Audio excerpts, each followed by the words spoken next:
தற்போது மிக முக்கியமான செய்தியை பார்த்துக் கொண்டிருக்கிறோம்.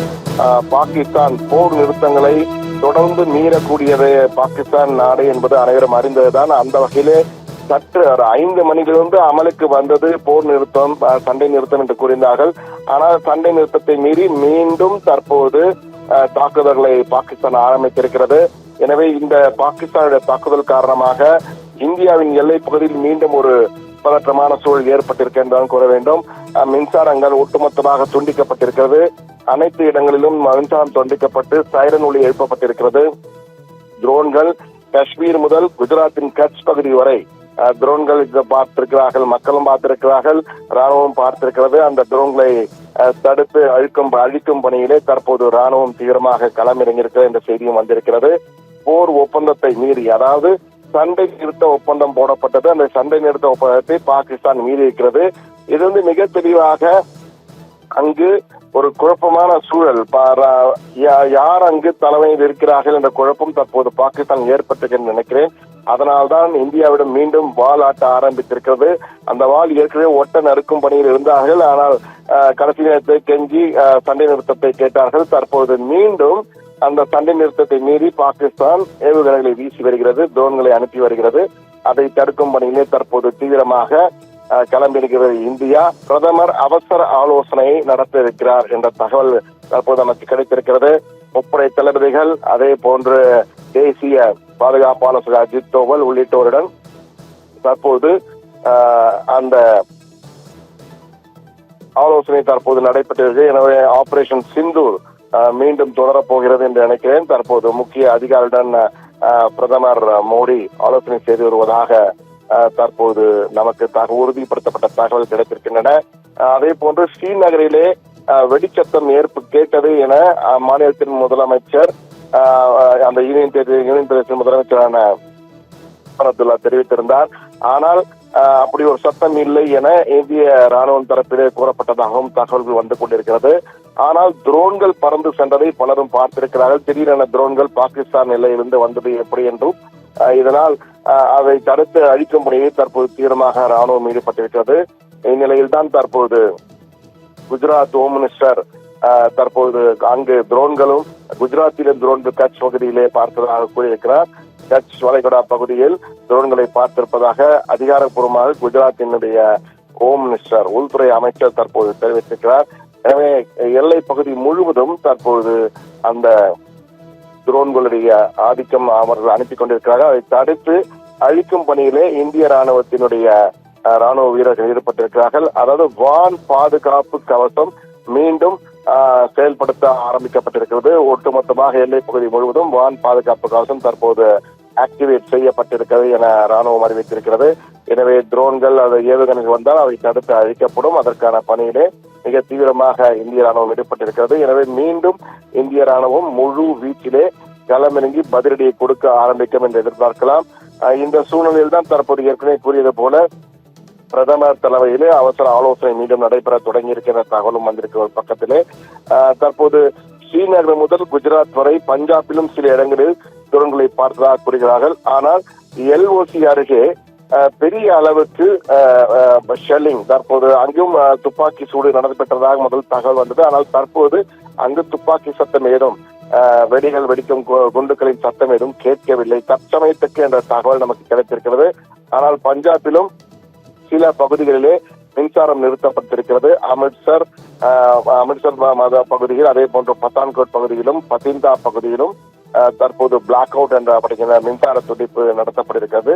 குஜராத்தின் நலியா பகுதி, கட்ச் அருகே உள்ள நலியா பகுதியிலே அந்த ட்ரோன்கள் பார்க்கப்பட்டிருக்கின்றன. நோ ஃபயரிங் அலாங் எல்ஓசி என்பதுதான் தற்போதைய செய்தியாக ராணுவத்தின் தரப்பிலே கொடுக்கப்பட்டிருக்கிறது. எனவே தற்போது நோ ஷெல்லிங் என்பது மிக முக்கியமான ஒரு நகர்வாக பார்க்கப்படுகிறது. ஆனால் இதற்கு முன் அங்கு சட்டம் கேட்டிருந்தது, தற்போது எந்த சட்டமும் இல்லை என்ற வகையிலே. அதே போன்று நோ பிளாஸ்ட் செய்க என்றும் தகவல் இந்திய ராணுவத்தின் சார்பிலே கூறப்படுவதாக தகவல் வந்து கொண்டிருக்கிறது. ஆனால் இதுவரை அதிகாரப்பூர்வமாக இந்திய ராணுவம் எந்த ஒரு அறிவிப்பையும் கொடுக்கவில்லை.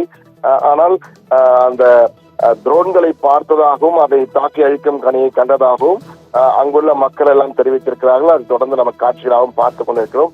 எனவே அந்த வகையிலே ட்ரோன் தாக்குதல் நடைபெற்றிருக்கு என்பதில் மாற்று கருத்து இல்லை. ஆனால் ஸ்ரீநகரிலே எப்படி இருக்கிறது தற்போதைய நிலவரம் என்பது குறித்து நாம் பார்த்து வருகிறோம். இந்திய ராணுவம் சார்பிலே விரைவில் நாளை காலையோ அல்லது இன்று இரவோ ஒரு செய்தியாளர் சந்தித்திருக்கலாம். அதிலே மிக தெளிவாக அந்த அறிவிப்பு எதுவும் கொடுக்கப்படலாம் என்று எதிர்க்கப்படுகிறது. இந்த தற்போதைய நிலையிலே நீங்கள் பார்த்தீர்கள் அங்கு பாகிஸ்தான் என்பது இது பாகிஸ்தானுக்கு கைவந்த கலை என்பது போர் நிறுத்த ஒப்பந்தத்தை மீறி செயல்படுவது. இது ஒரு முறை அல்ல, இருமுறை அல்ல, பல ஆண்டுகளாக சர்வதேச எல்லை கட்டுப்பாட்டு கோட்டு அருகே போர் நிறுத்தத்தை மீறுவது என்பது பாகிஸ்தானுடைய வழக்கமான பாணி. பல முறை இது போன்று நடைபெற்றிருக்கிறது. இந்த முறை மிகப்பெரிய அளவுக்கு தாக்குதல் எல்லாம் நடைபெற்று இந்தியா அவர்களுடைய ராவல்பிண்டி, இஸ்லாமாபாத், கராச்சி, லாகூர், பெஷாவர், பெட்டா என்ற பல பகுதிகளில் இந்தியாவால் தாக்கப்பட்டது.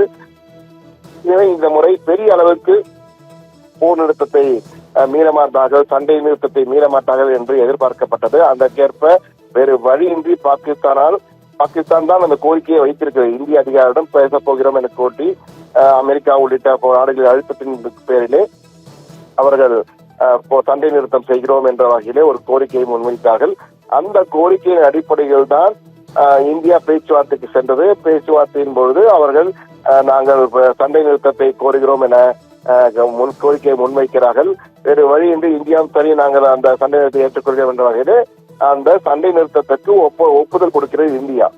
5 மணியிலிருந்து அந்த 12 மணிக்கு பேச்சுவார்த்தை ராணுவ அதிகாரிகள் பேசுகிறார்கள், பிறகு உயரதிகாரிகள் கேட்கிறார்கள், அரசியல் தலைவர்கள் கேட்கிறார்கள், பிறகு ஒப்புக்கொள்கிறார்கள். 5 மணியிலிருந்து சண்டை நிறுத்தம் அமலுக்கு வருகிறது. அமலுக்கு வந்த சில மணி நேரங்களிலே அந்த ஒப்பந்தத்தை மீறி பாகிஸ்தான் தன்னுடைய வழக்கமான பாணியிலே செயல்பட ஆரம்பித்திருக்கிறது. எனவே நயவஞ்சக பாகிஸ்தான் என்று கூட கூறலாம்.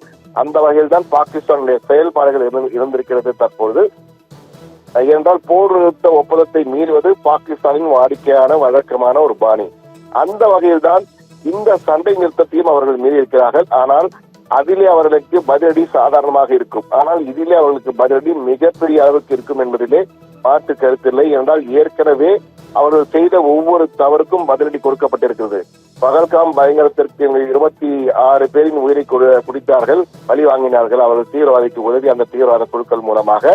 அதற்கு பதிலடியாக அந்த நாட்டினுடைய 9 தீவிரவாத முகாம்கள் செயல்படக்கூடிய இடங்களை இந்தியா உள்ளே புகுந்து அந்த வான்படையின் மூலமாக இதுகளை வீசி தரைமட்டமாக்கிவிட்டு வந்தனர்.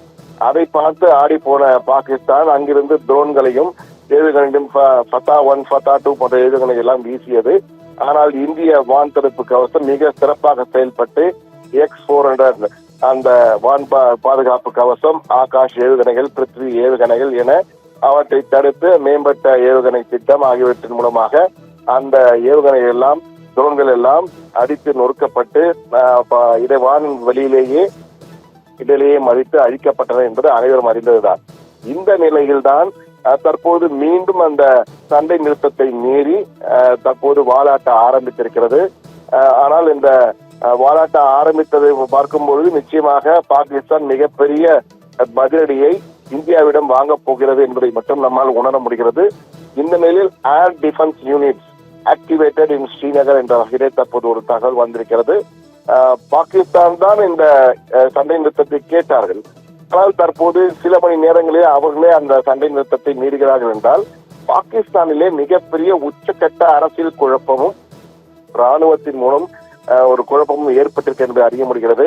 என்றால் பாதுகாப்புத்துறை அமைச்சர், அந்நாட்டு வெளியுறவுத்துறை அமைச்சர் அனைவருமே ஒப்புக்கொண்டு சண்டை நிறுத்தம் அறிவிக்கப்படுகிறது. ஆனால் தற்போது மீண்டும் சண்டை நிறுத்தம் மீறப்படுகிறது என்றால் அங்கு ராணுவத்தின் கட்டுப்பாட்டில் தான் அரசு இருக்கிறது என்பதை நம்மால் உணர முடிகிறது. ராணுவமும் தற்போது ஆசிம் முனின் கையில் இருக்கிறதா, அது யார் கையில் இருக்கிறது தெரியவில்லை. ஆசிம் முனிர் இது போன்று தலைக்கீழாக பேசக்கூடிய என்பது அனைவரும் அறிந்ததுதான். அவருடைய தலைமையில் தான் இயங்குகிறதா போன்ற பல்வேறு சந்தேகங்கள் நமக்கு எழுகின்றன. ஆனால் ஒட்டுமொத்த பார்வையிட பார்க்கும்பொழுது இந்த சண்டை நிறுத்த மீறல் என்பது நிச்சயமாக பாகிஸ்தானுக்கு மிகப்பெரிய ஒரு இழப்பை ஏற்படுத்தும் என்று எதிர்பார்க்கப்படுகிறது. ஏற்கனவே அவர்கள் மிகப்பெரிய பொருளாதார நெருக்கடியில் இருக்கிறார்கள். ஆயுதங்கள் கூட பல பீரங்கிகளுக்கு குண்டுகள் இல்லாத சூழ்நிலையில் தான் தற்போது இந்த சண்டையை அவர்கள் தொடங்கி இருக்கிறார்கள். எனவே இதை பார்க்கும்போது நிச்சயமாக அவர்களுக்கு மிகப்பெரிய இழப்பு மேலும் அதிகரிக்கும் என்பதை மாற்று கருத்து இல்லை. தற்போது உமர் அப்துல்லா கூறும்போது சீஸ்ஃபயர் என்ன ஆயிற்று என்று கேட்கிறார். போர் சண்டை நிறுத்தமில்லை, சண்டை நிறுத்தமில்லை, சத்தம் கேட்க என்று கேட்கிறார்.